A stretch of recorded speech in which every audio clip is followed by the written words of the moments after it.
পাটিসাপটা পিঠা তো সবাই খেয়েছেন, কিন্তু বিন্নি চালের জালি পাটিসাপটা খেয়েছেন কখনো? দারুণ স্বাদের জালি পাটিসাপটা পিঠা বানানোর সহজ রেসিপি শেয়ার করব আজ।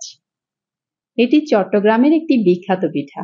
চট্টগ্রামের এই পিঠাকে বলা হয় গড়গইজ্জে পিঠা। গড়িয়ে গড়িয়ে বানানোর কারণে হয়তো এমন নাম। শুরুতে প্রয়োজন মতো চাল নিয়ে ভালো মতো ধুয়ে ১.৫-২ ঘন্টা ভিজিয়ে রাখবো। এরপর পানি ঝরিয়ে গুঁড়ো করে নিব চাল।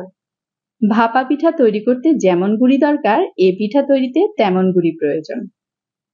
খুব মিহি কিংবা সামান্য কম মিহি হলেও চলবে।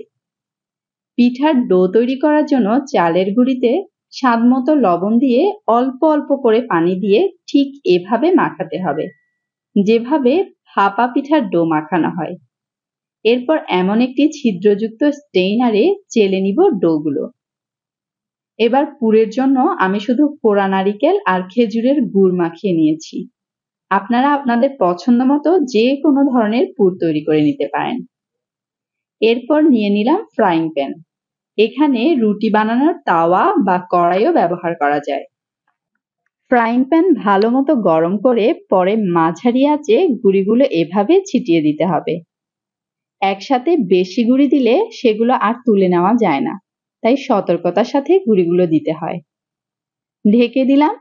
১ থেকে ১.৫ মিনিটে পাটিসাপটার রুটি সিদ্ধ হয়ে যায়।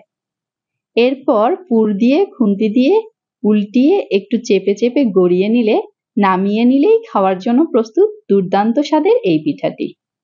দারুণ স্বাদের এই পিঠাটি কে কে খেয়েছেন কমেন্টে জানাবেন। যারা খাননি আজই ট্রাই করুন মজাদার এই পিঠাটি। রেসিপি না হারাতে শেয়ার করে রাখুন আপনার ওয়ালে। ধন্যবাদ।